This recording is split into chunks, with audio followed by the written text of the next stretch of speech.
Good morning, children. Sairam.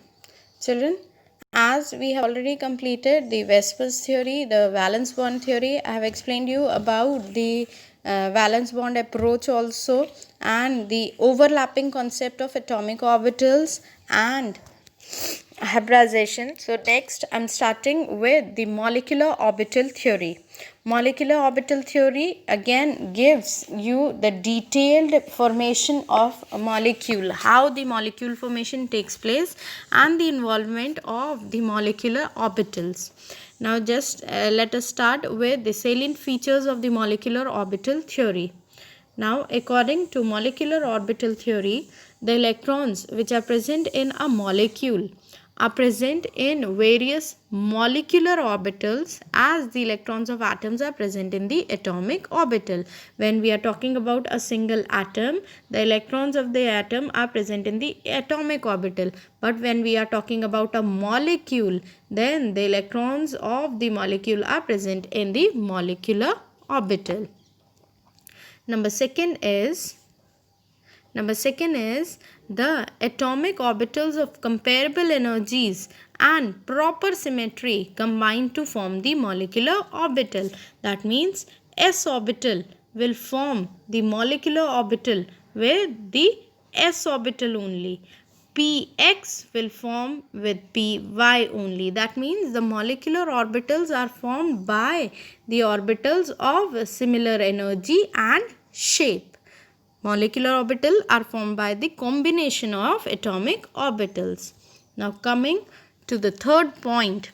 While an electron in an atom are present in atomic orbital, they are influenced by only one nucleus. When the electron of an atom are present in the atomic orbital, this is influenced by only one nucleus. But if we are talking about the molecular orbital, then the nucleus of both the atoms will influence the electron. So in a molecular orbital, the electron are influenced by two or more than two atomic orbitals depending upon the atoms that combine in the molecule. Thus, an atomic orbital is, you can say, monocentric. That means it has got only one center, whereas this molecular orbital is polycentric. Now coming to point number 4. The number of molecular orbitals formed is equal to the number of atomic orbitals combining. That means if two s orbitals combine, then two molecular orbitals will be formed. When two atomic orbitals combine, two molecular orbitals are formed. Out of those two, one is bonding and the other one is anti-bonding. That means the bonding molecular orbital supports the formation of the bond. Anti-bonding molecular orbital does not support the formation of the bond. Now see point number 5. The bonding orbitals have lower energy, hence greater stability than the corresponding anti-bonding molecular orbital. As I have told you, when two atomic orbitals combine, they form two molecular orbitals, one having higher energy and the other one having lesser energy. The other one, which is having lesser energy, is the bonding molecular orbital. It supports the formation of the bond. And the one having higher energy is the anti-bonding molecular orbital. It does not support the formation of the bond. Now see, just as the electron probability distribution around the nucleus in an atom is given by atomic orbital, similarly the electron probability distribution around a group of nuclei in a molecule is given by the molecular orbital. The molecular orbital, like atomic orbitals, are filled in accordance with the Auber principle, obeying the Pauli's exclusion principle and Hund's rule. About this we have already discussed. Now see how the molecular orbitals are filled. Now children, you have to remember that the formation of the molecular orbitals are formed according to the linear combination of atomic orbital. That is by linear combination of atomic orbitals. That is by Laco method. Now see what it is. According to the wave mechanics, the atomic orbitals are expressed by the wave function psi. These are the atomic orbitals are expressed by wave function psi. It represents the amplitude of the electron wave. These are obtained from the Schrödinger wave equation that we have discussed, that Schrödinger wave equation told about the psi. However, since it cannot be solved for any system containing more than one electron, so molecular orbitals which are having only one electron wave function for molecules are difficult to obtain directly from the solution of Schrödinger wave equation. So to overcome this problem, an approximate method is taken, that is the linear combination of atomic orbitals method, that is the LECO method. What we assume? We assume let us apply this method to the homonuclear diatomic hydrogen molecule. In the formation of the hydrogen molecule, two hydrogen atoms are combining. Now let us consider one hydrogen atom as Ha and the other hydrogen atom as Hb. Each hydrogen atom in the ground state has one electron in the 1s orbital. Now, the atomic orbitals of these atoms are represented by psi A and psi B. Mathematically, the formation of molecular orbital is described by Laco method and can take place by addition or by the subtraction of wave function. That is, you can say the formation of the molecular orbital can take place either by addition or by the subtraction of wave function. Now you have to remember that if the addition of the wave function is taking place, then it results in the formation of bonding molecular orbital, sigma bond. And if the subtraction of the wave function takes place, then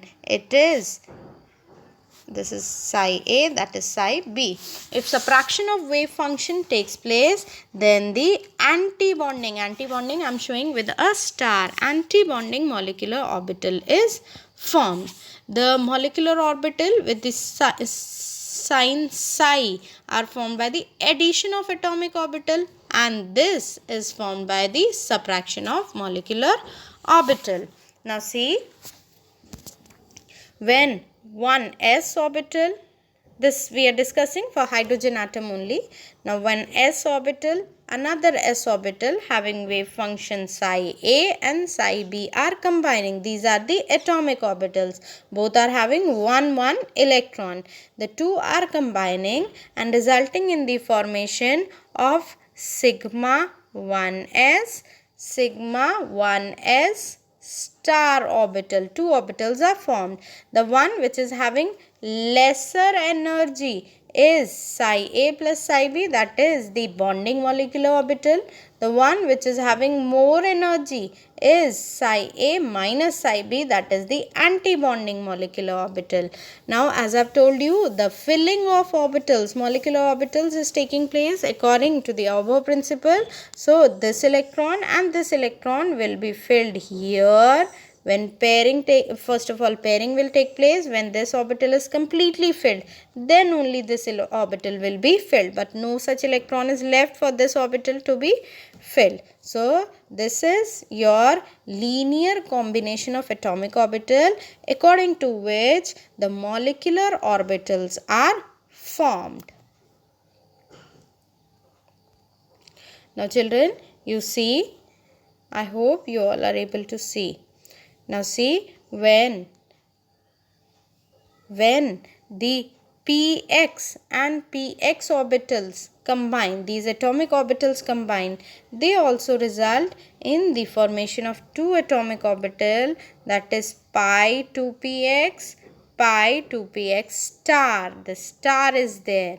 Similarly, pi 2pz, 2pz also combine to form sigma 2pz, sigma 2pz star. And for 1s, I have already told you, 1s, sigma 1s, sigma 1s star orbitals are formed. Now children, this order of increasing energy you have to remember for various atoms. Now see, first of all, the orbital that are present are 1s, then 2s, then 2p, then 3s, up to 2p only will discuss. Now see, when 1s orbital combines with 1s orbital, two new orbitals are formed, sigma 1s and sigma 1s star. Now if we arrange them in the order of increasing energies, the least energy will be with sigma 1s. Energy higher than that will be with sigma 1s star. Then sigma 2s star. Now coming to the p orbital, then first of all will be sigma 2pz having least energy. Then pi 2px, pi 2py will have equal energy. Similarly, pi 2px star, pi 2py star will also have equal energy. Then highest energy will be with sigma 2pz star. Antibonding are having more energy. Now children, this sequence of energy level of molecular orbital is not correct for the molecules like lithium, beryllium, boron, carbon and nitrogen. It is only for oxygen and fluorine. For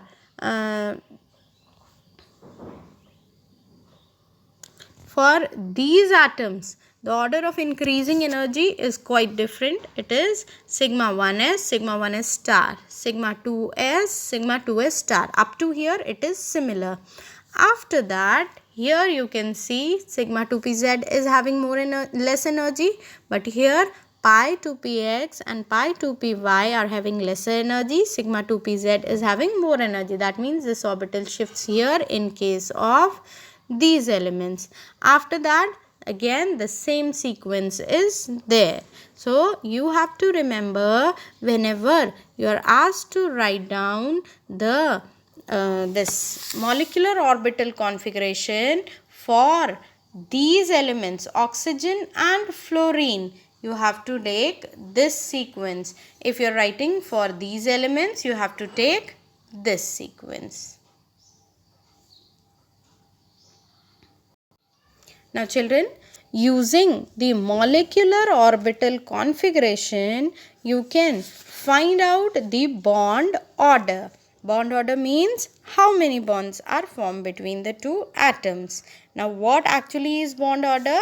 It is defined as 1/2 of the difference between number of electrons present in the bonding and the anti-bonding molecular orbital. That is, bond order is equals to number of electrons present in bonding minus anti-bonding divided by 2.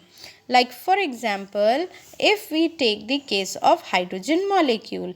In hydrogen molecule, the configuration was sigma 1s2, sigma 1s star 0. That means in bonding 2 are present, in anti-bonding 0 electrons are present. Now if we find out this, then it will be 1 upon 2, 2 minus 0. That is 2 upon 2 is equals to 1. That means two hydrogen atoms are connected through a single bond. Similarly, your today's homework is to write down the molecular orbital configurations for oxygen, fluorine, lithium, beryllium, boron, carbon and nitrogen, and find out their bond orders, the number of bonds formed between these elements. Now children, I'll wind up for today. In the next presentation, we'll continue with the hydrogen bonding.